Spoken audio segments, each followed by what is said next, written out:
The first thing Detective Clara Voss noticed was the silence. It was the kind of silence that didn't belong to any place inhabited by the living. Too complete, too heavy. No dogs barked, no roosters crowed, no church bell marked the hour. Even the wind seemed to hold its breath as she and Captain Hovell stepped out of the police van and onto the cracked cobblestones of Drovnik village. Except Drovnik wasn't a village anymore. It was a ghost. Every house stood intact, doors ajar as if families had just stepped outside to fetch water or wood. Meals sat rotting on tables, gray with mold. Candles had burned down to wax puddles.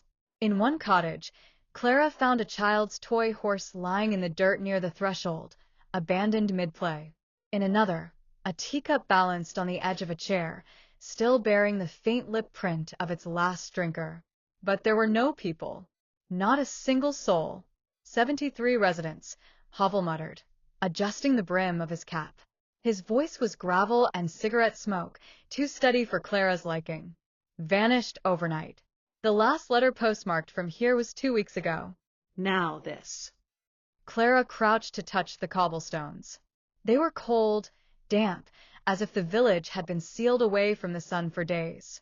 The air smelled faintly metallic, the way it did before a thunderstorm, though the sky above was a flat slate of gray.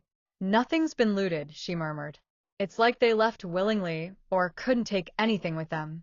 Hovell spat on the ground. Fairy tales. My men say the villagers were taken by the forest.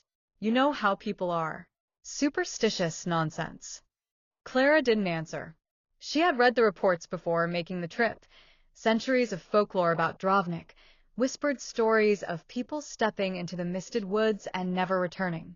Accounts of bells tolling at night, when the church stood empty.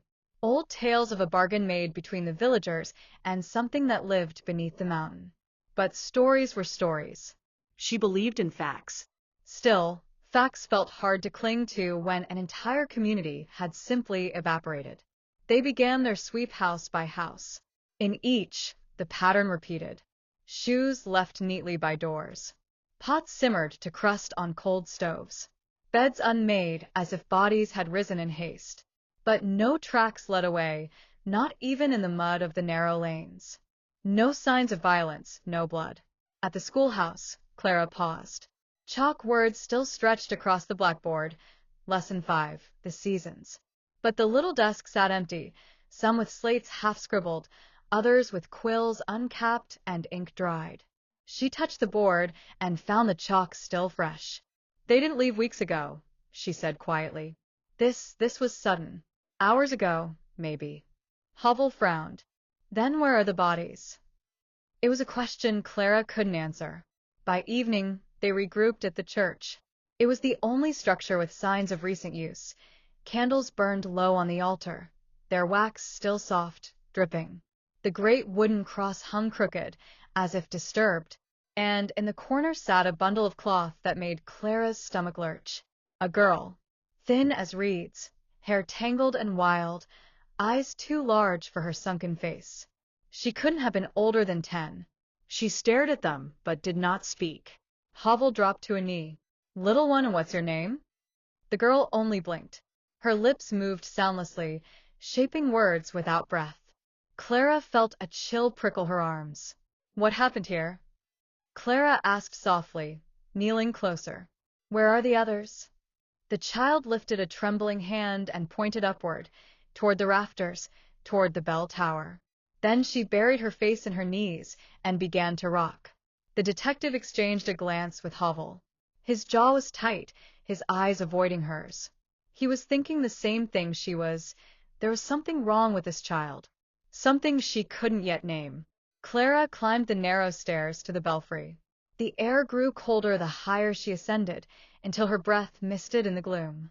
At the top, she found the bell rope swaying though no wind stirred. The great bronze bell hung silent, but etched into its side were fresh scratches, words carved with a desperate hand. We are still here. Clara touched the letters, her fingers grazing the sharp edges. They were new, less than a day old. She looked out over the village. The forest pressed in from all sides, a wall of black pines tangled with fog. It felt alive, watching, waiting. And in that moment, as the shadows thickened and the last gray light drained from the sky, Clara Voss realized she wasn't investigating an ordinary disappearance. Something had claimed Drovnik, and it wasn't finished yet. Please don't forget to like, comment, and subscribe so you won't miss the next episode of this mystery.